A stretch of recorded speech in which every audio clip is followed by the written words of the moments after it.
The Supper family, as you know, has had at least 2 generations of instrument makers, Charles' father and Lee the Jr., who served the crystallographic community very well over the years with their engineering and manufacturing practice. I have the word supper all over various bits and pieces in my laboratory and have had for a very long time. And the Supper family saw fit to contribute to this award. I'm very pleased to introduce Ron Hamlin, who is the recipient of this year's Charles Supper Instrumentation Award. Ron got his PhD in physics at UC San Diego. He and Zong recognized that modern electronics could be used for what film had been done at the time, and devised very powerful multi-wire detectors that essentially revolutionized the way crystallography was done, improving the accuracy, the efficiency, and really took particularly protein crystallography to the next level. In about 1983, he, along with Zong and Chris Nielsen, formed ADSC, Area Detector Systems Corporation, thank you, in order to commercialize this and disseminate the technology to the rest of the community. And those that were fortunate enough to have one of these multi-wire detectors were the envy of all those who were waiting to get theirs. It really did change fundamentally the way crystallography was done. A little later, Ron recognized the values of CCDs as detectors, and he and a number of people working on this, Walter Phillips, Saul Gruner, Ed Westbrook, but it was Ron who put it all together in a next generation detector using CCDs. So like Charles Supper and his son, Ron has provided the crystallographic community with a continuous stream of innovative tools. And I'd like to ask him to come up now and to present him the award. We'll do it. Thank you. I'm honored to be up here, especially since I think it's probably rare that an instrument vendor is recognized like this, so it's really a special honor to be here. So I think a number of people have seen me sitting in my booth at my PC doing this all week, and it's just that I don't give talks very often, so I'm hoping that I do okay, but bear with me. Yeah, the whole subject I'll talk about has to do with X-ray diffraction, and these were the 2 people who did the first 2 steps. Maxwell and Lowy shined X-rays at a copper sulfate crystal and recorded spots on a piece of film, and that was remarkable. But then his son found that this wasn't just a curiosity, but that it turned out to be quite a tool for solving structure of matter. And so he figured out the structure of sodium chloride. So that was the first reported structure, and then that was the beginning of the use of this remarkable tool, X-ray diffraction. So this is the basic geometry. You have an X-ray beam, however you've created it. There are many different ways. You have a sample, and the samples that we'll be talking about are crystalline samples. And you stop the main beam, but what scatters out of your sample are these diffracted beams, and you record them somehow. First they were recorded on film, but then I've spent my career figuring out ways to do something better than film. And so that's where all the electronic detectors came in that we developed. But this is the basic geometry, and nothing really much has changed about it. If you put a piece of film up there and slightly and rotate the crystal a little bit during your exposure, you can get a rotation photograph like that. And film was a pretty remarkable detector. So what I'll be talking about, by the way, is I'll be talking about what happened before I got involved in the instrumentation, because I think it needs to have some context, starting very much at the beginning. And then I came into it about 1970 when detectors began to be electronic and when area detectors were first developed. But there needs to be some discussion of what came before, and the thing that came before was film. If you built a special camera called a precession camera and put a layer line screen on it, there was a fairly complex motion of the crystal and the layer line screen that would give you these beautiful photographs. The advantage that these had is that you could index the spots right off the film. You didn't have to have a computer program to figure out what the spot indexes were, and that was remarkable. That was the real advantage of the precession camera and the precession photographs that were made. I asked around, people used to estimate the intensity of these spots, and that was the whole goal. If you got the intensities of the spots, you could figure out structures of the sample. You could figure out what the structure of the sample was. People used to estimate these spots by having some kind of a little strip that in one way or another they exposed a piece of film for different amounts of time, and then they would number them, whether it was a number of seconds or optical density or whatever. But they had some kind of a little strip that they used to compare their standard spots with the spots in the film. And remarkably, you could solve an X-ray structure with even 8 sample spots. In fact, I'm even told that you can solve it with 3. You can have dim, medium, and bright. And that if you kept track of your HKL indexes and recorded the spots, even dim, medium, bright, you could really actually get a structure. And I think that's remarkable. But that took time, and I'm told that there were people who were even hired to sit and do this for hours and hours and days in order to get the intensities that were needed to solve the structure.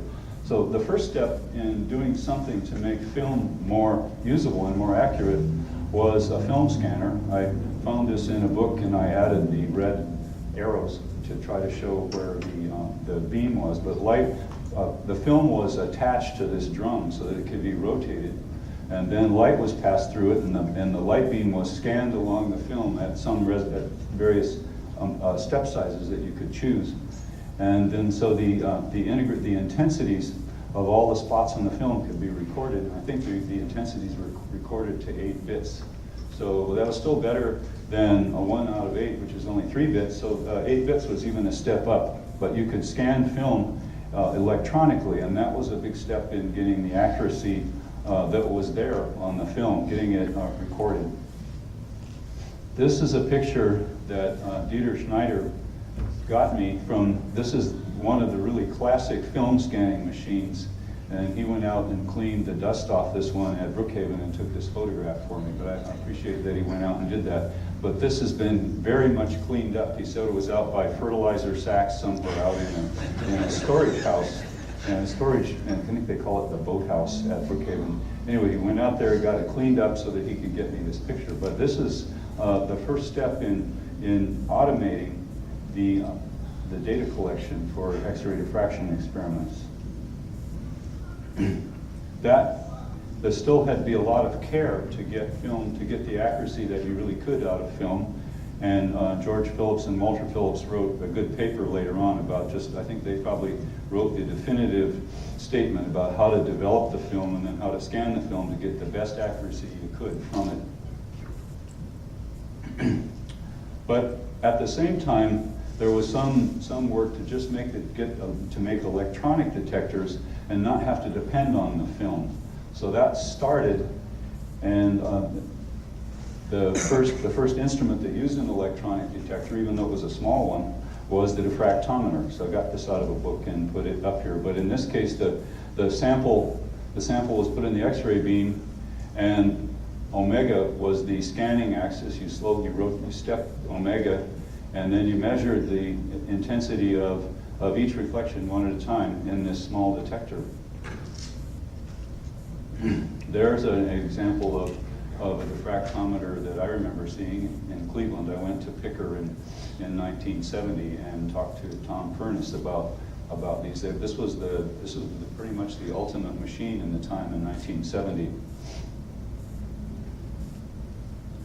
The problem with the diffractometer was that You're only measuring one spot at a time, and it took a long, long time to go and to measure a high-resolution data set. It could take as long as 2 weeks to collect a data set.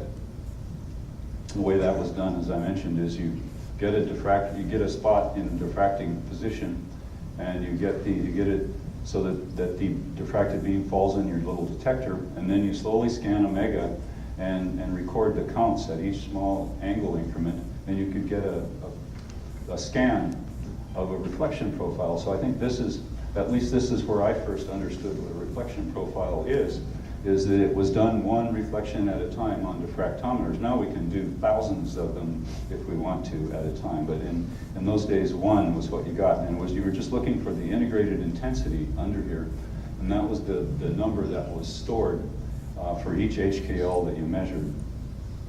Again, many people were very careful to sample background, then bring the spot onto the Ewald sphere and go back and sample background. That was the most thorough, but it was also very slow. You had to do a lot of samples, so some people would just go sample the few at the top and just do peak sampling and do other methods for estimating the background.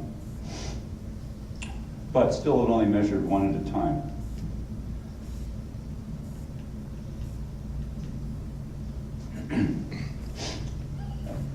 Now 1970 was my entry point, so I just want to say here's what was available in 1970. There were rotation and precession cameras.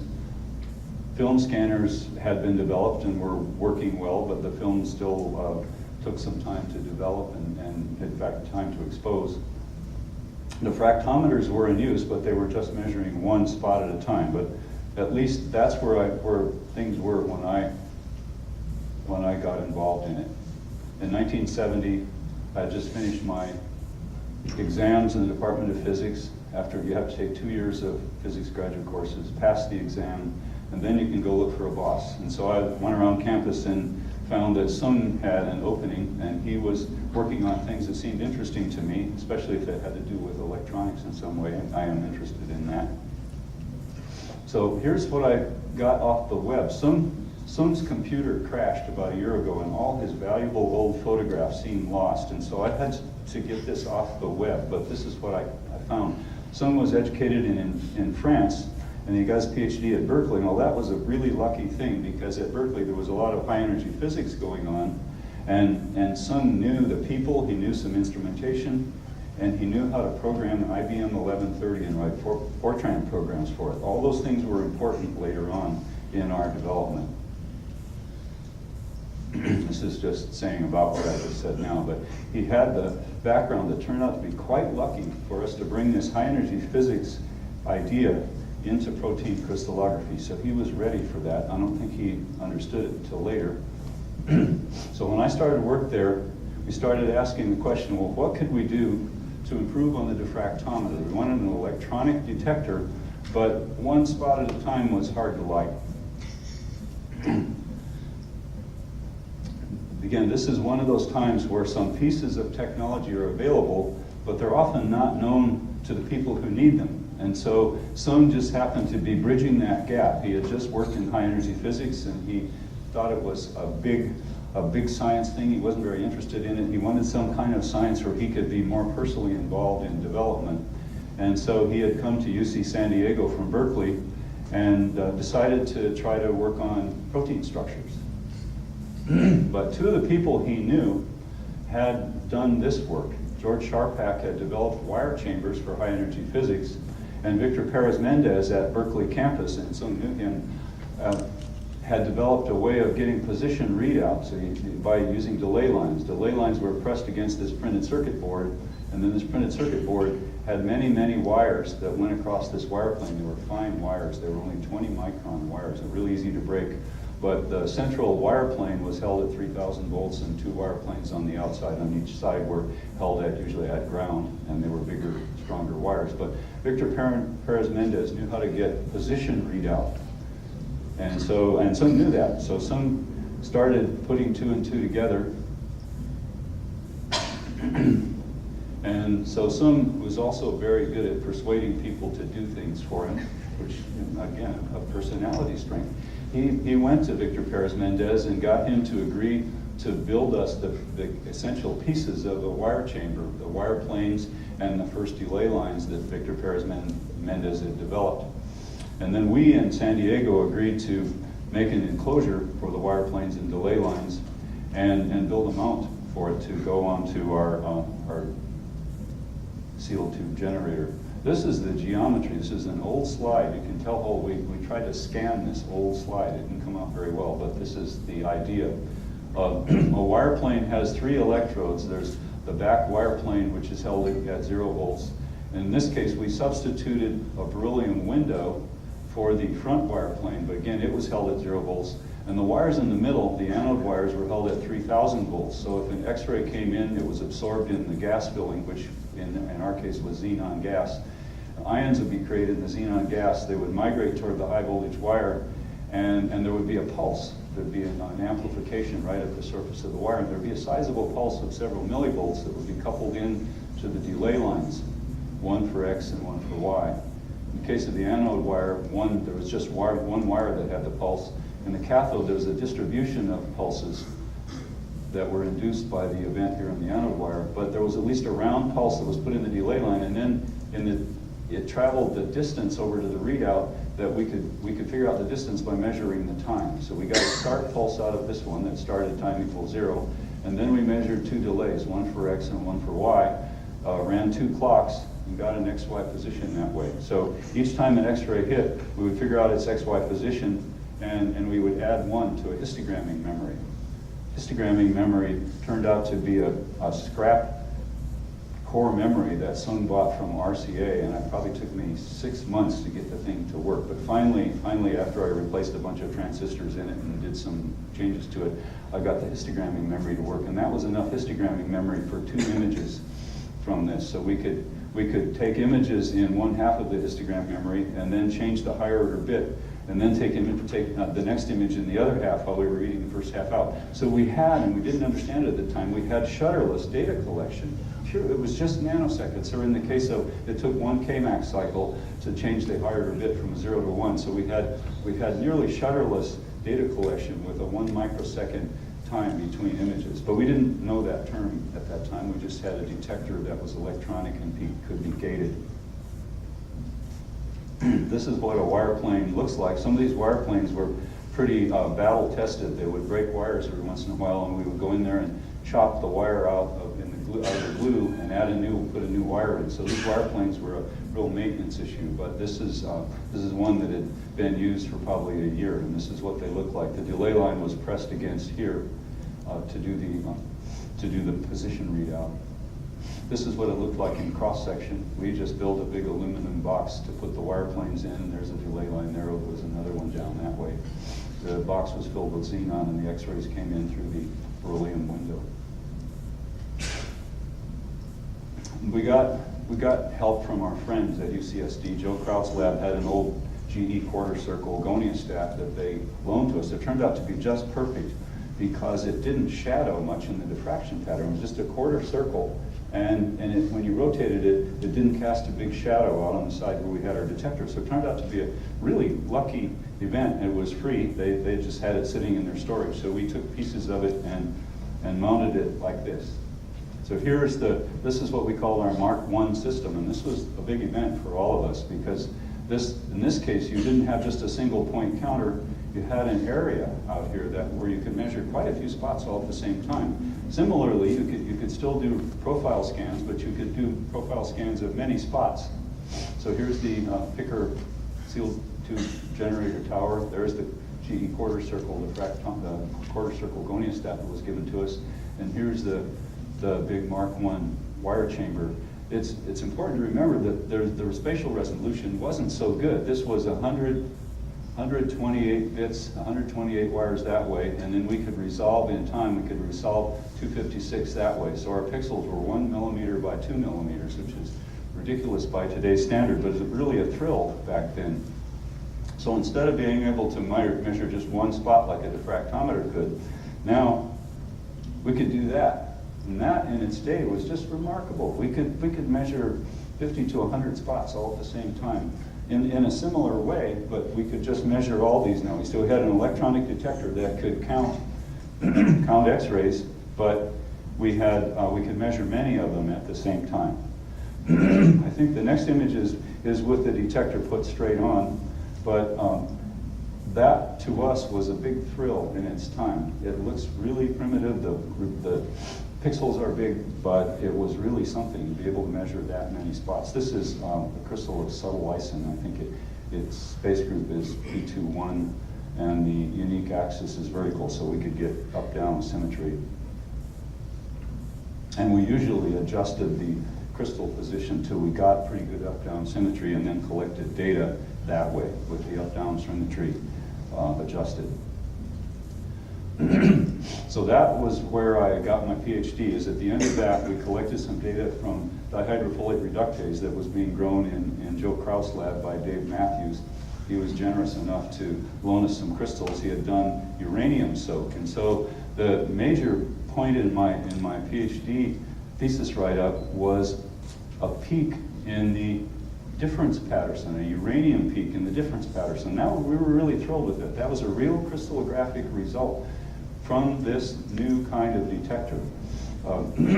You'd think that a uranium peak ought to be pretty easy to see because it's got so many electrons, but at least we could see it. It was good and clear, and the dihydrofolate reductase didn't last long in the X-ray beam, so it was actually a good match to a much more efficient data collection machine that we had built.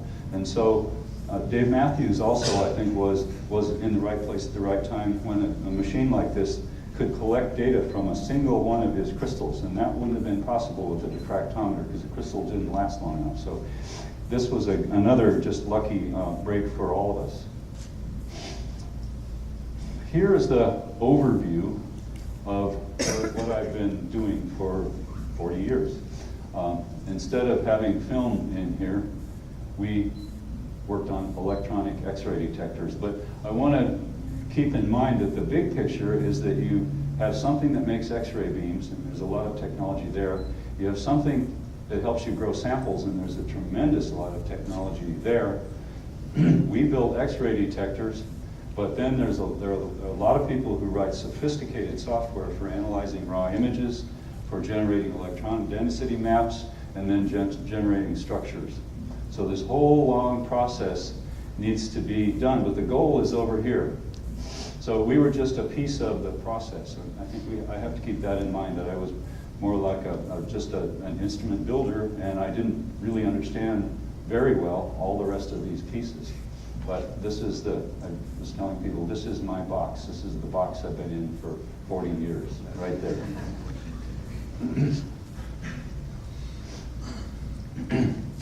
So we could get 50 spots, but there were a lot more spots out there than 50 spots. And we thought, well, what can we do to improve on that? We thought, well, okay, let's at least build 2 detectors. Let's make a 2 detector system, and we should be able to get more spots. So we learned how to build the wire planes. The Mark I wire planes were built at Berkeley in Victor Perez-Mendez's lab, but we built our own wire winding machine. This is Don Sullivan. This is me with longer hair in those days. And we really learned how to build wire planes, and we did find a company that wound us a few of the delay lines. That's a whole nother subject too, but we ended up building a 2 detector system. So this was a big improvement. This really, we got more solid angle that way. Now we could see that many spots, and that was pretty good. I want to go back here and point out one more thing. Notice that these detectors are on big, heavy stands. This was all we did in those days. There was a big screw thread on here. You could adjust the detector height. And down here was a protractor we had to draw on the floor. So we would drag these stands around and set them at what we called 2 theta angles. And that way we could position the detectors in various places in the diffraction pattern depending on what we wanted to do. We usually put one detector so we could see the beam stop shadow, so it was the low resolution detector. And then we put the other detector out at higher resolution. That was a typical setup for this system. So the 2 detector system was really a step up. And also, I didn't mention that, we switched to a rotating anode. And that, although these things are a lot of maintenance, it was a lot brighter. And so we got more beam intensity. We still had a monochromator, got more beam intensity and 2 detectors. So that system was pretty respectable in its time. And it became a research resource funded by the NIH. Protein crystallographers could apply it for time. I'm not quite sure who made the decision. I think it was just Sung. I think if you knew Sung and you made the right comments to him, you got time. But I didn't ever get involved in that. But somehow there was, I'm not sure how competitive it was, but Sung knew who was doing work that he was interested in, and he would ask people to come in. Usually, I think people came for about a week, or graduate students. A group of people would come. Yeah, Judy Kelly was there, Mark Packard was there. They'd come for about a week and collect lots of data and go home, I think, usually pretty happy with the results. I stayed around from the time I got my PhD in '75 until '84, about when we just a little bit after when we started the company, and we continually improved the multi-wire system. We worked on all kinds of electronic, especially electronic improvements to make the images smoother. And of course, my other job was maintaining the Elliott GX6 rotating anode, and that was hard. That machine, that is a kind of primitive machine. It's a bright machine, but it is primitive, and it broke a lot, and we kept having to resurface the anode and change the seals and so forth and so forth. But that's another story. That was part of my job. So I stayed around for those 9 years in Sung's lab as a research scientist. But after people came to this research resource, they really kept saying to us, you guys should make commercial ones of these. Or somebody should. There should be commercial availability. Why do we have to just wait our turn and come to San Diego, although it's a nice place in San Diego? Why do we have to wait our turn and just come once in a while? Why couldn't we have one of these things at home?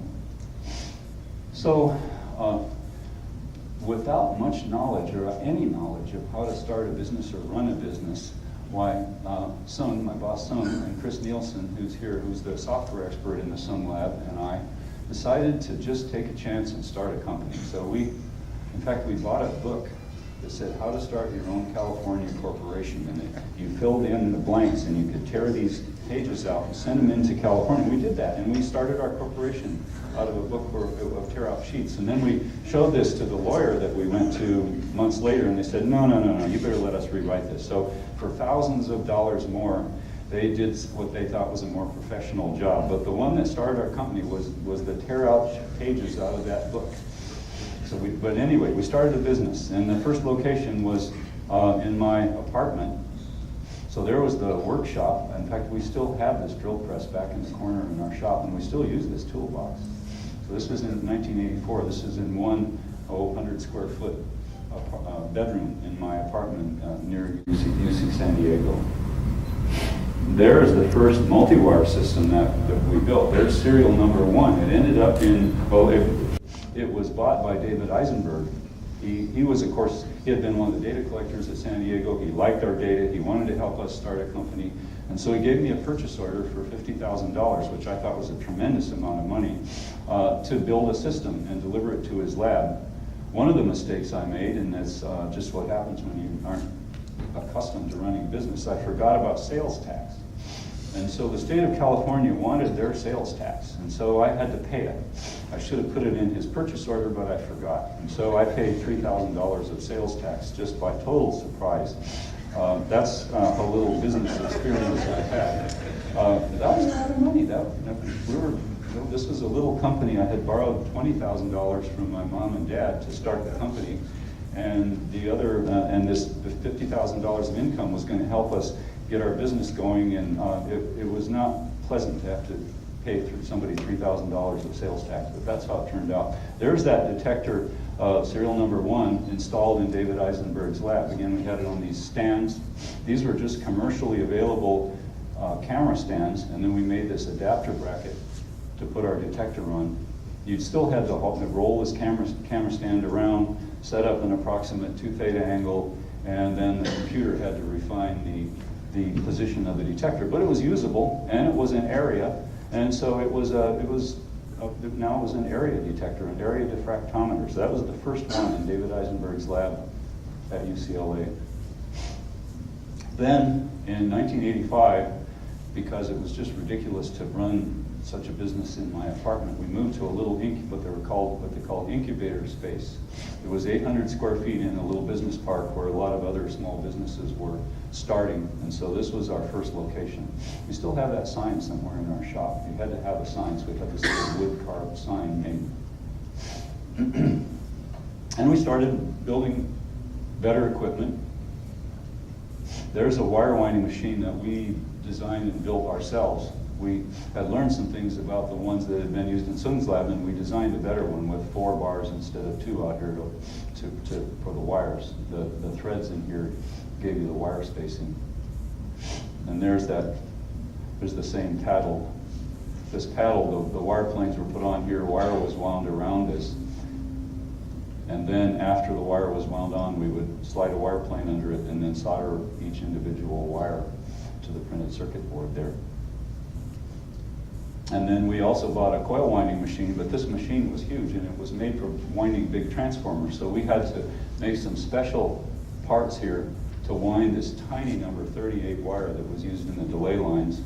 And this is something that my wife, Haruko, is right here. She wound all our delay lines for all 83 of our detectors. So she would sit here. Sometimes I think she could probably wind one in about a day because she had to keep stopping and pushing the wire tight. So the wire winding had to be perfectly tight, 3,000 turns on one of these delay lines. But this is the machine that we had, and we had this special stuff made here and a magnifier so she could see what she was doing during the wire winding. So we customized this giant coil winding machine, especially for making wire planes. This is what the wire planes look like. You can see here, there's the number 38 wire. She would wind 3,000 turns of that on a form like that, had a printed circuit pattern that was important to the way the delay line worked. She'd wind those on there. And even then, the delay here was about 2 microseconds, and we would measure time and figure out the position along the delay line. That's how we got our coordinate. But these were not really very linear. Still, we needed plus or minus 1 nanosecond in 2 microseconds. So we developed a way to put extra little capacitive strips on the delay lines to linearize them to plus or minus 1 nanosecond. We never published this, but it's important to get smooth images, especially from the wire plane, the anode wire plane direction, where each pixel had to be exactly 1 anode wire. But with this capacitive patching that we devised, we ended up getting good linear behavior. So our 2 microseconds was plus or minus 1 nanosecond over that length, and it had to be, or the picture wouldn't be smooth in the detector. In 1987, David Eisenberg bought a second detector from us. One of these is serial number 1. I can't tell you which one. Serial number 1 was in the early picture. And then they bought serial number 16. So we made a 2 detector system, put it on a little bit fancier camera stands that could have 2 theta arms. And then Duilio Cascio and I at UCLA drew this protractor on the floor so that we could approximately set the detectors out at some 2 theta angle. Over the years then, I drew probably a dozen or more of these protractors in other systems that we installed. So I still have my plumb bob and some of my tooling that we used to lay these protractors out. But that was an important part of our 2 detector system. But protractors were not easy to draw, and lugging the detectors around by hand, pushing them back and forth to set the detector angle, really wasn't very convenient. So we thought, well, couldn't we just motorize all this? And so this is a classic picture. This is really put Mara Packard's lab in our map forever. This is in Mara Packard's lab. This is serial number 13 and 14 of the multiwires. And he actually built a cinder block wall. He took some of his raised floor out in that area, built a cinder block wall to support this. This was built by Dave Rownley's machinist at Blake Industries. But we went to them and said, hey, we need a motorized 2 theta table. And they built quite a wonderful thing. So you could drive the 2 theta around. The distance was still manually adjustable, but you could at least drive the 2 theta accurately. And so you get pretty good match. If you put a crystal up there and put a diffraction pattern, your spots were pretty much where they should be within a millimeter or so. So this was quite an advantage in its day. We built many, many of these detectors. In fact, at one time we had a 2-year backlog of purchase orders. These are detectors that are probably in the serial numbers in the middle 70s that we built. We built 83 of them, and this was in 1990. These were detectors with serial numbers around 75 somewhere. But we got so we could build these things pretty well. We had a real factory going. Gas chromatograph, very important to study the purity of the xenon gas. In fact, this was a real breakthrough. We needed that gas chromatograph. So this is a list, as much as we can reconstruct, of all the systems that were delivered. I know David Rose is here. I've seen there, we have his system there. It looks like serial number 71, 72. At the same time we were selling detectors, though, there was another guy who had a similar idea, and I owe him credit. He was our arch competitor. Either we sold a detector, we sold our detector, or he sold a lab this detector.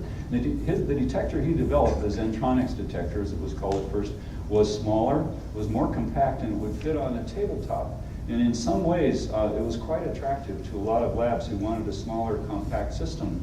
So I give him a lot of credit for being a good competitor and a good guy. His detector had a spherical beryllium window in front so that you could put xenon and a quench gas mixture at a pressure of, I'm guessing, 4 atmospheres. But it was a high pressure, and you needed the curved window to support against the pressure. So this detector had really good stopping power, and if the sample was scattering diffracted beams, they would be completely absorbed, and then the ions would turn and go into a regular XY wire chamber. This detector did well, and it had good soliding. And now I'm guessing, because I never used one of these, and George has. Maybe the intercepted circle was bigger, depended on the crystal quality, but it was a good piece of solid angle that you could get with these. The only criticism that people had was they had to have the detector in pretty close, and the spots hadn't spread out as much, and so the background hadn't spread out as much, and so maybe your peak to background ratios weren't quite as good with a small detector. But for convenience and pretty good solid angle coverage, why this was, these guys were stiff competitors to us. But what we needed was a detector that could even measure more spots. And unfortunately, here's a case where we just didn't do it right. We didn't realize that a new technology was coming that was really going to shut us down. So we made a business decision here, and it's one I hope we never make again, is we didn't do R&D ahead of the detectors we were making. We thought this is the best detector in the world almost. Why does anybody need anything better? Why should we work on R&D? Well, were we wrong? The image plate detectors were being worked on, and we ignored it, and we should not have. So this was one of the first image plate detectors that I knew about, and some of this is my personal story, so I won't say as much about the Rigaku image plate detectors, but this is the first one that I had anything to do with. So this detector pretty much shut us down. Our purchase orders stopped, some of the backlog of our purchase orders, and those people canceled, and they went off and bought these. But the reason, and this is what it looks like inside, there was a laser system up here in a photomultiplier tube, and after an exposure, this laser system would come down and read the image off. The scanning, and this, I'm sorry, but this is a crude picture, but the idea was that a laser was directed at the round image plate, and it was spun fast, and then a track, like the needle, like a phonograph record groove, a track was scanned, light was given off in proportion to the x-rays that had hit that part of the image plate during the exposure. Light was given off and measured. And so a good image could be gotten. But the point here is now look at the solid angle coverage. And that's what did us in. It still took 2 minutes to read one of these things out, and it was a bit of a step backward because it was an integrating detector, not a counting detector, but the solid angle carried the day. It could measure huge solid angle. And it was simple. You didn't have to plan multiple sweeps to get all your spots measured. You could just collect data at one setting and just rotate your crystal and get all the spots. So that was compelling, and it ended up just being becoming the dominant system. So because our purchase orders stopped, and because we hadn't done any R&D to make our own image plate, we were approached by MAR, and they offered to let us be the U.S. and Canadian distributor of the MAR image plate scanners, and we agreed. But at least we could keep our company going. So that was our damage control reaction: is okay, we will sell Jules Hendrix image plate scanner because we didn't do our R&D and we got caught by surprise. So in these years, and these were some of the most difficult years for me personally and our company, we sold somebody else's detector. But they were popular. I think we delivered about 30 of them. We didn't make these detectors. All I did, or I hired somebody who went out and did installations. We just imported the detector, calibrated it in our shop, and delivered it. We didn't make it. We didn't probably understand it as well as we should have. But it was at least a way to save our company. The 1 to 3 minute readout time was still a problem. And at synchrotrons, although these detectors were used a lot at synchrotrons because they didn't have any count rate limits, they were integrating detectors. But you really wish that you had a detector that would read out faster than that, because the synchrotron was just sitting there waiting to start the next exposure while you took minutes to read the image out. So as George mentioned, these guys had been doing early CCD work, Saul Gruner, Walter Phillips, and Ed Westbrook. And so what we did, knowing that we were real beginners at CCDs, we went to Saul and Walter and asked if they would be our consultants. And it turns out that I think that's the thing that a company should keep doing, is look and see where the pioneering work is and go talk to those people and try to be the first commercial company that talks to those people, and then try to commercialize what they have, and never stop doing that. Just keep watching the horizon to see what's coming next, and go talk to those people as soon as you understand which ones they are. So here's the basic idea of a CCD detector. Now there's a phosphor. The X-rays strike a phosphor, they give off light. It's green light, but there's quite an energy loss here. If you go in with 12 keV, you only get this many visible light photons, so you lose a lot of energy here. And then only some of those photons actually get into the fiber optic taper. And if 450 go in, a lot less go out. There's a huge loss of light that gets scattered inside the fiber optic taper. So only that many come out. And then the CCD sees maybe only that many of these. But it's enough. If you get 8 electrons per X-ray, you can see individual X-ray photons. The CCDs are low enough noise, the good scientific grade ones are low enough noise that you can see one X-ray if you only get 8 electrons out of the original huge amount of energy that came in the X-ray. But still, they're good enough. This is just a note about the fiber optic taper. It's similar to a lens in some ways, but you have to press the object that you wanted to transmit the image of. You have to press it against one end, and then the thing that's going to see the image also has to be pressed or glued against the other end. So they had these bizarre properties, and I think they're neat things to just move around out on a table. And they work in either direction. You can use them to magnify something or demagnify something, but that's the way they look. And they're just made of millions, literally millions of small fibers that are put in an organized way so that the image stays pretty well organized when it comes through. This is the kind of taper that we actually used in our detectors. They were made round, and we'd have them cut square at both ends. This was a demagnification ratio of more than 3, so we could put 105 millimeters out here and put our phosphor against it and glue the CCDs back here. So that's how you could match a fairly small sensor to a fairly big area where your phosphor is. We started making these detectors. We called them Quantum 1s. This is the first Quantum 1. And there's a taper, and there's the readout electronics. We went to a company that made this electronics called Princeton Instruments in Trenton, New Jersey. And so our first CCD detectors used their preamp electronics and their controller. And we just did the packaging to make little Quantum 1 detectors. We sold about 16 of these. Many of them were sold to small molecule applications through Rigaku.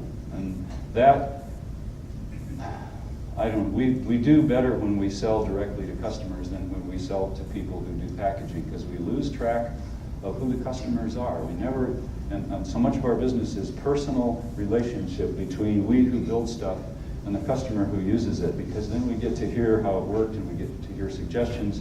So selling it to somebody else who packages a system just isn't what we like to do. And it just, but we did some, and it helped us run our company at the time.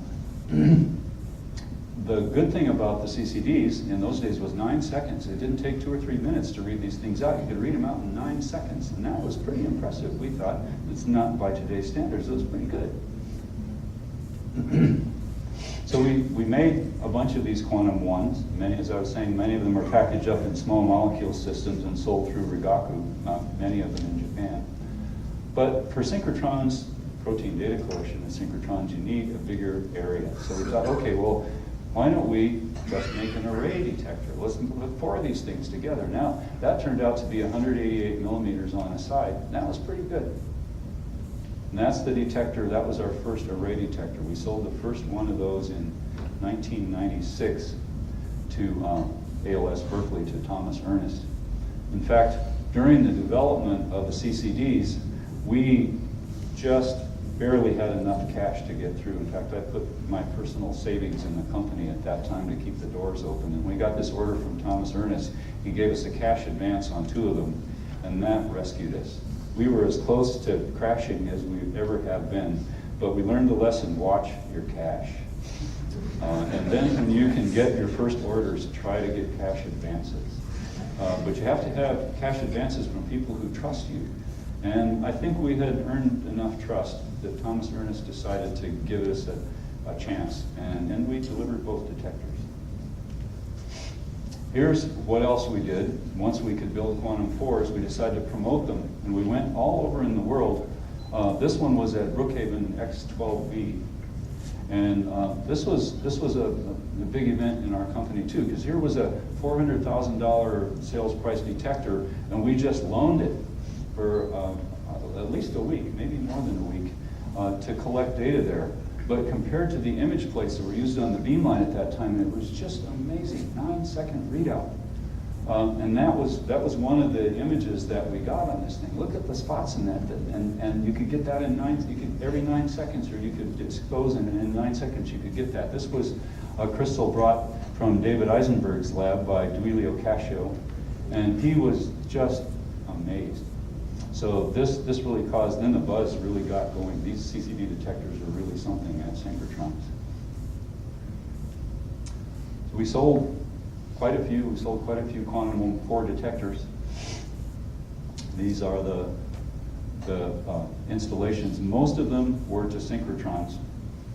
A couple of them were to 419, one to David Eisenberg's lab. But still 9 seconds, well, couldn't you do that better? Because the synchrotrons would even want a faster readout detector. So we thought, okay, let's go find a better CCD. We changed from a CCD that we could read out in 9 seconds. It can only be read out from a single corner. We went to a different CCD that could be read out from all 4 corners. It also had more pixels, and it was bigger, so we could also make our tapers bigger. So we went to we built a detector that could be read out in 1 second. In fact, the binned data could be read out in something like 1/3 of a second, 2x2 binned data. So we went a little bit bigger, but mostly we went from 9 seconds to 1 second. We went quite a lot faster. So the 2x2 arrays of that detector were called the Quantum 210. We sold quite a few of those. But here again, you keep thinking, couldn't I just do more? Well, the next more was, couldn't I go bigger? Now that I've got faster, couldn't I go bigger? So we thought, well, okay, we made 2x2 arrays, let's make 3x3 arrays. Now that's a serious size. That's big enough for protein crystallography. So there's the next detector we made, called the Quantum 315. There are a lot of those around. There was one of the first ones that was delivered to Stanford in 2001, I think.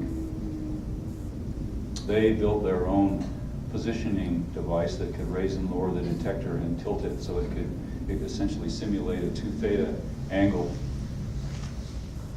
And here's one of the images from that. Now that is really a lot of spots. That's something like 15,000 spots. And in fact, the crystal here is so good and has such a big unit cell that it almost cries out for a much, much bigger detector. That this detector in full resolution has 6,000 by 6,000 pixels. And you can't really, in fact, the screen resolution here doesn't really show how many spots there are. In fact, Jamie Cate at Berkeley was good enough to give us this. He said all that we should say about it right now is it's called bacterial ribosome. He's still working on this. He doesn't want to give out more information than that. And this image has only 1 pixel out of every 6 in both dimensions. And that's all he wanted to give us right now. It was good enough to show a lot of spots, but he didn't want to give us something that we could index. And to his credit, these guys, this is a competitive business. But he was generous enough to give me this about a week ago, just to show the number of spots that you can get on a CCD detector. There is something here that's significant. You can see that the lower order spots are saturated. And CCD detectors are only so good, and they do saturate when you put too much intensity on them. But in this case, I think he must have gone through in a separate pass and measured the low order stuff. But he was trying to get all of this out at higher resolution. So I thank him for that. This is from James Holton's beamline at ALS. I think Jamie collects most of his data at James's beamline. So this is a comparison. This is kind of a historical look back.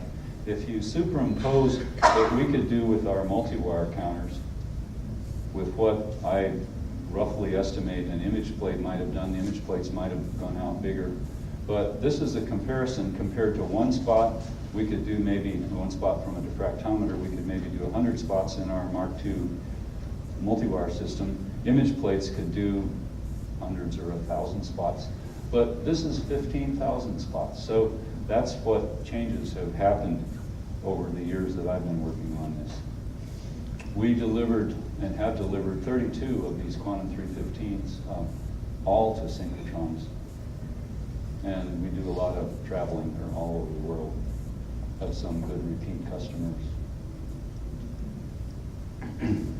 But now, yeah, we're coming to CCD, to image plate, we're coming to pixel array detectors, and I'm going to have to speed up. Pixel array detectors are the next thing. They detect X-rays in a silicon, in a layer of silicon. The charge, which for 12 keV can be quite a lot of charge, goes down through individual bumps into the processing circuit down here.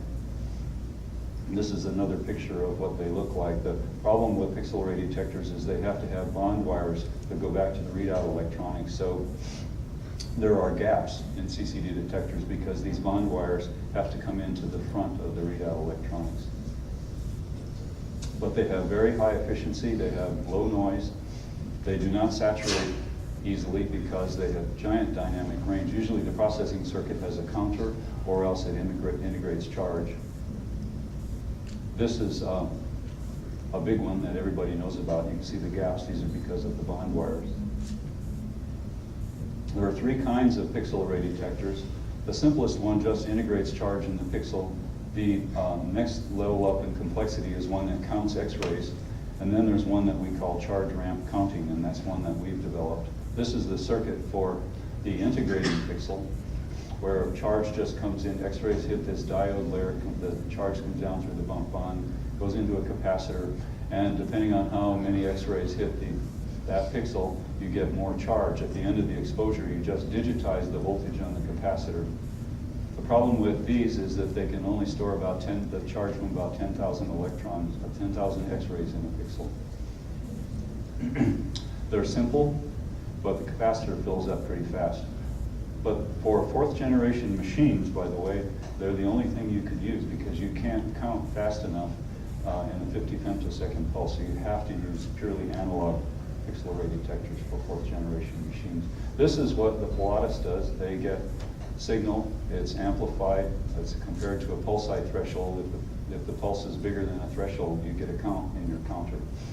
Counters are typically 20 bits or more. Advantage, again, they're simple. They run at room temperature. They have some energy resolution because of the pulse height thresholding. But at high count rate, they do have some count rate limitations. And for each different energy, you have to readjust the pulse height thresholds in all the pixels.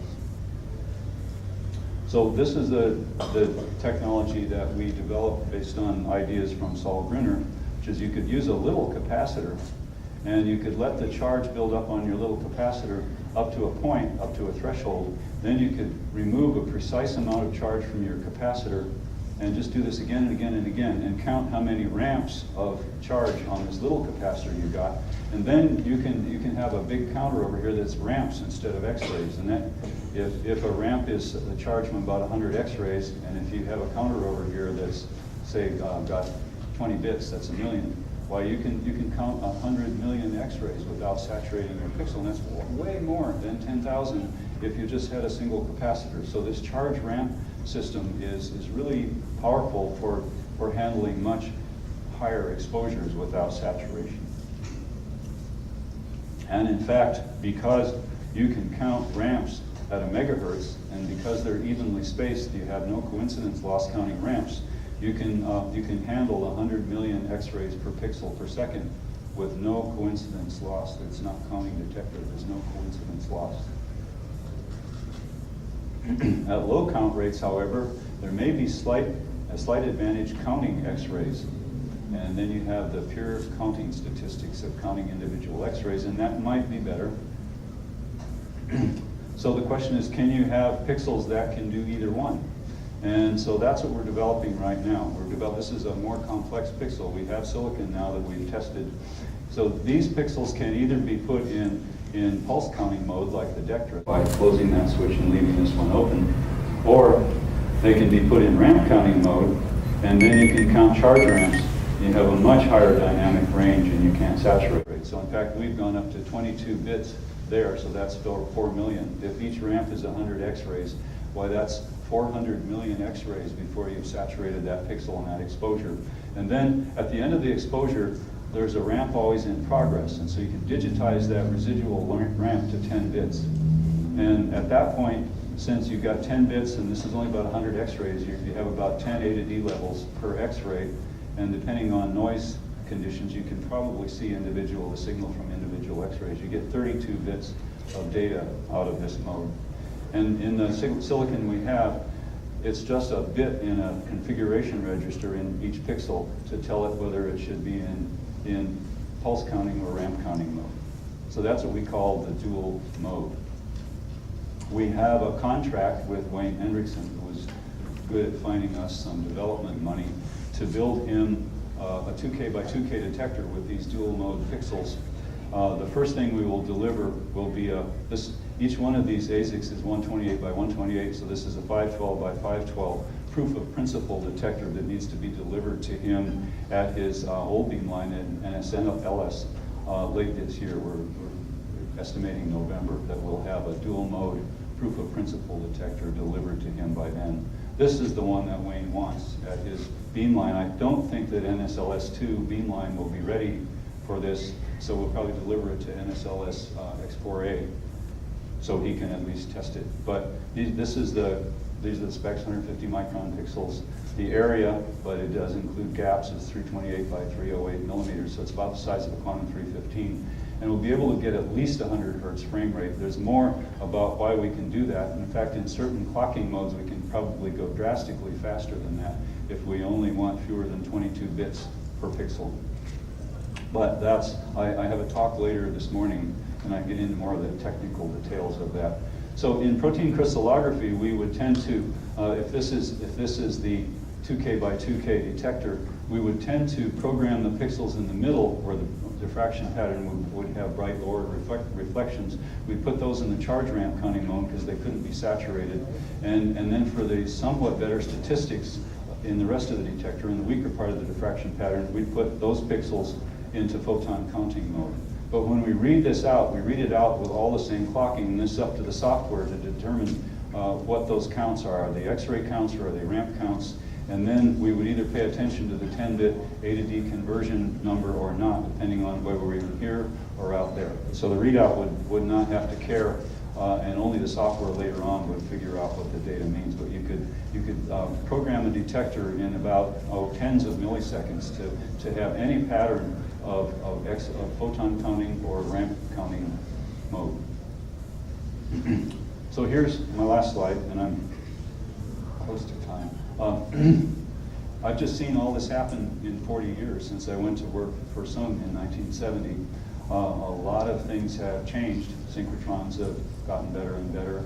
Detectors have gotten better. And so with the pixel array detector technology that we're developing now, accurate protein data sets can be collected in just a few seconds instead of weeks like it took on diffractometers or So that's the conclusion, but I've seen that happen in 42 years. I'd like to acknowledge some people that helped me back in the early multi-wire days. In the Sung lab, it was Chris Nielsen who did all the software. Carl Cork, Andy Howard, Dan Anderson, they were graduate students in Sung's lab. Don Sullivan was the master technician who taught me a lot about how to build things. Wayne Vernon was another high-energy physicist in the physics department, and he and Sung knew a lot about instrumentation. Chemistry department, Joe Kraut, protein crystallographer, a well-known protein crystallographer, gave us some of his old equipment. Dave Matthews was his postdoc, Carl Volz was a graduate student, Jeff Bowen was a graduate student, Tom Falls was a postdoc. These people all helped us whenever we needed crystals or advice on how to collect data. Thank you.